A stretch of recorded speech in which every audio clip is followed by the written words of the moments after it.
Hello guys, I am Abhinav, certified fitness trainer. आज हम बात करेंगे फ्लेक्सिबिलिटी के ऊपर। अब यार फ्लेक्सिबिलिटी बहुत ज़्यादा इंपॉर्टेंट है हमारे लिए, क्योंकि यार देखो आज का जो लाइफस्टाइल है वो एक सेडेंटरी लाइफस्टाइल है।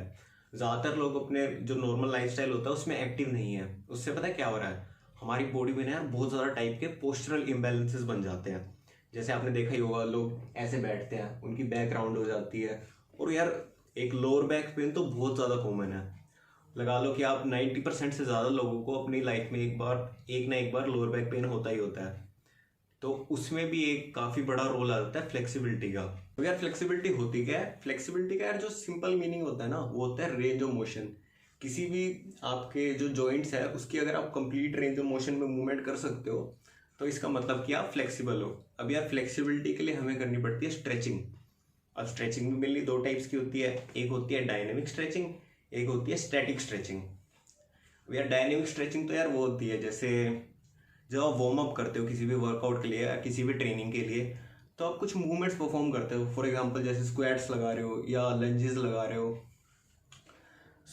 जो डायनेमिक स्ट्रेचिंग होती है ना, उससे उसका जो मेन काम होता है वो होता है हमारी मसल्स को एक्टिवेट करना वर्कआउट के लिए, या आप जो भी हाई इंटेंसिटी ट्रेनिंग करोगे उसके लिए। दूसरी होती है स्टैटिक स्ट्रेचिंग। स्टैटिक स्ट्रेचिंग में यार किसी भी जो स्ट्रेच पोजीशन होती है ना, किसी भी जैसे मान लो कि हमें ऐसे स्ट्रेच करना है, तो इसकी जो लास्ट पोजीशन होती है ना, जिसमें सबसे ज़्यादा मैक्सिमम स्ट्रेच होता है, उसको मिनिमम 30 सेकंड के लिए होल्ड करना। लेकिन यार पता क्या है, जैसे जो स्टैटिक स्ट्रेचिंग होती है ना, उसको रेयरेस्ट ऑफ रेयर कोई करता है। जैसे आपने तो देखा ही होगा, वार्म अप तो सब कर लेते हैं, ट्रेनिंग सब कर लेते हैं, लेकिन लास्ट में जाते जाते स्ट्रेच कौन करता है? कोई भी नहीं करता। इसका सबसे बढ़िया एग्जांपल है, जैसे जो नए नए लोग नहीं आते जिम में, आपके साथ आपने तो देखा होगा, जैसे नए लोग आते हैं, हाँ भाई ऐसे वर्कआउट करेंगे जैसे किसी ने पागल सांड छोड़ दिया जिम में, ओह भाई ओह सब कुछ कर रहे हैं। फिर अगले दिन आप फोन करते हो, भाई कहाँ पे है? भाई बस मेरा तो हो गया। तो ऐसे लोग भी काफी आते हैं। अब उन्होंने पता क्या दो गलतियां करी। एक तो जरूरत से ज्यादा कर लिया, और दूसरा उन्होंने कूल डाउन सेशन इंक्लूड नहीं करा, यानी स्टैटिक स्ट्रेचिंग नहीं इंक्लूड करी लास्ट में अपने वर्कआउट के। सो यार स्टैटिक स्ट्रेचिंग के ना बहुत ज़्यादा बेनिफिट्स होते हैं। उसका सबसे बड़ा बेनिफिट जो मुझे लगता है वो ये होता है, जैसे अब हम हाई इंटेंसिटी ट्रेनिंग करते हैं या वर्कआउट करते हैं, तो ना हमारी मसल्स के अंदर लैक्टिक एसिड जमा हो जाता है। अब यार लैक्टिक एसिड बड़ा पेनफुल होता है, बड़ा ही मतलब डिस्टर्बिंग सा होता है। और यार स्टैटिक स्ट्रेचिंग से ना जो आपकी मसल की जो इलास्टिसिटी होती है ना, वो लॉन्ग टर्म में मेंटेन रहती है। इलास्टिसिटी क्या होता है? जैसे जो हमारी मसल्स होती है ना, वो एक रबड़ बैंड की टाइप होती है, ठीक है, इसको बोलते हैं इलास्टिसिटी। तो आपकी जो मसल की जो इलास्टिसिटी है वो भी लॉन्ग टर्म में अच्छी रहती है स्ट्रेचिंग करने से। सो यार जैसा कि आप देख रहे हो कि कितनी ज़्यादा इंपॉर्टेंट है स्ट्रेचिंग करना या कूल डाउन सेशन को परफॉर्म करना वर्कआउट के बाद में, लेकिन ज़्यादातर लोग नहीं करते हैं। तो इसकी पूरी रिस्पॉन्सिबिलिटी आपकी है कि आपने अच्छी तरह पूरा अपना कूल डाउन परफॉर्म करना है, पूरा आपने अच्छी तरह फ्लेक्सिबिलिटी को अच्छी तरह ट्रेन करना है। तो अगर आप इसके बाद भी नहीं करते हो तो वही वाली बात है, आ वैल मुझे मार। तो आपके साथ मैं सिंपल 4 to 5 मिनट्स का एक रूटीन शेयर करने जा रहा हूँ जो लोअर बॉडी के लिए है, यानी लेग्स की। सो सबसे पहले हम अपने हिप फ्लेक्सर को स्ट्रेच करेंगे। हिप फ्लेक्सर्स यार हमारे ना लेग्स के यहाँ पे लोकेटेड होते हैं, इस वाले एरिया में। और जैसे जिनकी ज्यादा सिटिंग होती है ना, जो ज्यादा सिटिंग रहते हैं सारा दिन, उनके जो हिप फ्लेक्सर्स मसल है ना वो टाइट रहते हैं। तो इनको स्ट्रेच करने का बेस्ट तरीका है, अपनी एक लेग सिंपली आपने नीचे ऐसे रखनी है, दूसरी लेग सामने रखनी है, और जो सामने वाली लेग का जो नी है इसको हमें धीरे धीरे आगे लेके जाना है, ठीक है, ऐसे। और जो लेग आपने स्ट्रेच कर रहे हो उसकी जो ग्लूट्स मसल है ना, ग्लूट्स, उनको अच्छी तरह टाइट करना है। पूरा आपने टाइटली स्क्वीज कर दिया और नी को धीरे धीरे आगे लेके जाए, जहां पे आपका मैक्सिमम आ जाए ना ऐसे स्ट्रेच। और फिर आपने करनी है अपनी आर्म्स को ओवरहेड रीच करना है ऐसे।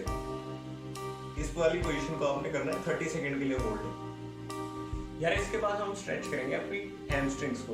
और हैमस्ट्रिंग को स्ट्रेच करने का जो बेस्ट तरीका है वो है सिंपली आप इसी पोजीशन में हो, आपने जो सामने वाली लेग है ना उसको स्ट्रेट करना है, ठीक है, और जो आपकी बैक है ना वो ऐसे नहीं होनी चाहिए, बिल्कुल स्ट्रेट रहनी चाहिए, उल्टा स्लाइटली आर्क रहनी चाहिए। उससे जो आपका हैमस्ट्रिंग का स्ट्रेच होगा ना वो बहुत ज्यादा इनहांस हो जाएगा। तो आपने सिंपली ऐसे हाथ साइड में रखने हैं, ठीक है, और जो आपके क्वाड्स मसल है ना, जो लेग के फ्रंट साइड में लोकेटेड है, इनको आपने करना है टाइट। इनको आपने कॉर्ड्स को टाइट कर लिया और ठीक है, फिर बैक को स्ट्रेट रखते हुए धीरे धीरे धीरे धीरे आपने आगे की तरफ आना है। जहाँ पे आपका मैक्सिमम स्ट्रेच आ जाए ना, वहाँ पे 30 सेकंड के लिए होल्ड करना है, ठीक है, इस पोजीशन को। इसके बाद हम स्ट्रेच करेंगे अपने क्वाड्रिसेप्स को, जो फ्रंट साइड में लोकेटेड है आपके। सिंपली ये पोजीशन आपकी सेम ही रहेगी, ठीक है। ये पोजीशन ऐसे रखनी है और जो आपकी बैक वाली लेग है ना, उसको अपने सिंपली दोनों हैंड से ऐसे ग्रैब करना है और अपनी जो टो है, आपकी जो हील है, उसको अपने ग्लूट्स के साथ टच करना है। जहाँ पे आपका मैक्सिमम स्ट्रेच आए वहाँ पे 30 सेकंड के लिए होल्ड करना है। तो यार इसके बाद हम स्ट्रेच करेंगे अपने ग्लूट्स को। अब यार ग्लूट्स के ना 2 पार्ट्स होते हैं, वैसे तो 3 होते हैं बट मेनली 2 ही होते हैं। एक तो होता है ग्लूट मैक्सिमस जो आपकी बैक साइड में होता है, एक होता है ग्लूट मीडियस जो थोड़ा साइड में लोकेटेड होता है। तो दोनों स्ट्रेच अलग अलग टाइप से होते हैं। ग्लूट्स के स्ट्रेच के लिए आपने सिंपल नीचे लेट जाना है अपनी बैक के ऊपर, ठीक है, ऐसे लेट जाना और आपकी जो दोनों हैंड से ना अपनी नी को ग्रैब करना है और नी को चेस्ट की साइड पुल करना है ऐसे, और जो दूसरी लेग है वो बिल्कुल स्ट्रेट रहेगी। जहाँ पे आपका मैक्सिमम स्ट्रेच आ जाए ना, वहाँ पे 30 सेकंड के लिए होल्ड करना है। तो ग्लूट मीडियस के लिए, अब जो सिंपल ग्लूट मीडियस को है ना, जैसे हम ग्लूट्स के लिए हम कर रहे हैं चेस्ट में पुल, और हम अगर हमें स्ट्रेच करना है ग्लूट मीडियस को, तो हमें नी को करना पड़ेगा साइड में पुल, अपोजिट साइड में। देखो सिंपली ऐसे नी आपका ऊपर है। ग्लूट मीडियस को स्ट्रेच करेंगे जब हम, एक हैंड हमारा रहेगा साइड में और दूसरे हैंड से ना इसको अपोजिट साइड में ऐसे पुल करना है। जहाँ पे आपका मैक्सिमम स्ट्रेच है वहाँ पे 30 सेकंड का होल्ड। ये आपका था ग्लूट मीडियस के लिए। अब हम स्ट्रेच करते हैं अपने एडक्टर्स को। जो एडक्टर्स होते हैं ना, हमारे लेग्स के इनसाइड में लोकेटेड होते हैं। तो इनके यार स्ट्रेच करने के लिए मेरा फेवरेट जो स्ट्रेच है वो है बटरफ्लाई स्ट्रेच, ठीक है। ऐसे बैठ जाना है आपको, बैक अपनी बिल्कुल स्ट्रेट रखनी है, ठीक है, ऐसे नहीं करना, बिल्कुल स्ट्रेट बैक रखनी है, चेस्ट आउट रखनी है, ठीक है। ये आपने जितना हो सके उतना क्लोज रखने हैं अपने फीट्स को, और धीरे धीरे धीरे अपने जो नी है ना दोनों साइड वाले, इनको धीरे धीरे धीरे नीचे लेके जाना है, जितना भी आप लेके जा सकते हो। जहाँ पे मैक्सिमम स्ट्रेच है वहाँ पे 30 सेकंड का होल्ड। सो यार इसके बाद सिर्फ हमारा एक स्ट्रेच बचता है, वो होता है हमारी काफ मसल के लिए। अब यार काफ में अगर टाइटनेस है ना आपके, तो आपको स्क्वाट के टाइम भी दिक्कत आएगी। अगर आपकी काफ टाइट है तो स्क्वाट का जो बॉटम पोर्शन होता है ना, नीचे जाते जाते तो आपको वहाँ पे भी ढंग से नहीं जाया जाएगा। इसलिए काफ को स्ट्रेच करना बहुत ज़्यादा ज़रूरी है। अब यार जो काफ का जो मेरा फेवरेट स्ट्रेच है, और मेरे को लगता है कि ये सबसे बेस्ट स्ट्रेच है काफ का जो भी आप कर सकते हो। इसके लिए कुछ नहीं चाहिए आपको, सिंपल एक ऐसे वॉल चाहिए या कोई भी ऑब्जेक्ट चाहिए जिसके आप अपना पैर रख सको ऐसे सामने, ठीक है। तो आपने जो आपकी हील है उसको जितना क्लोज रख सको उतना क्लोजली रखना है आपके वॉल के साथ, ठीक है। फिर अपनी लेग को बिल्कुल स्ट्रेट कर देना है और लेग को बिल्कुल स्ट्रेट रखते हुए धीरे धीरे धीरे धीरे आपने आगे जाना है वॉल की तरफ। जहाँ पे आपको मैक्सिमम स्ट्रेच है वहाँ पे 30 सेकंड का होल्ड। तो ये था हमारा स्ट्रेच काफ के लिए। ये थे हमारे सारे स्ट्रेचेस। तो अभी मैं आपको ना सिंपली सारे स्ट्रेचेस को एक सीक्वेंस में परफॉर्म करके दिखाता हूँ, एक एक 2-2 सेकंड के लिए हर स्ट्रेच को। आपको एक बेसिक आइडिया लग जाएगा कि क्या चीज़ है। सबसे पहले हिप फ्लेक्सर्स के लिए ये करा, आर्म्स ओवरहेड रीच पे। देन आपकी हैमस्ट्रिंग्स स्ट्रेट करना है, ऐसे जाना है सामने, ठीक है। फिर आपके क्वाड्रिसेप्स, ये वाला स्ट्रेच। देन आपके ग्लूट्स, उनका ऐसे लाई डाउन करना है, ये वाला। Then glute medius. देन आपके एडक्टर्स, बटरफ्लाई वाला स्ट्रेच, ठीक है। देन आपका लास्ट में काफ वाला स्ट्रेच, वॉल वाला। ये था आपका सारा रूटीन। इसमें हार्डली आपको 4 to 5 मिनट डिवोट करने हैं और आपका काम हो जाएगा।